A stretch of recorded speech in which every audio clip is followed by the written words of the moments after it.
Incidents and Alerts dashboard is your real-time security command center, providing clear visibility into at-risk devices, helping your team assess severity levels and prioritize response faster than ever.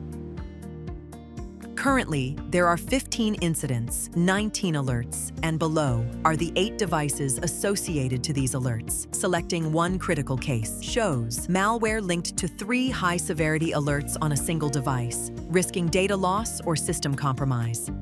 Drill through to alerts. Details by right-clicking on this shows 3 alerts, 12 flagged files, and description of alert help understand why an alert was triggered and its potential impact on this one device associated with this alert.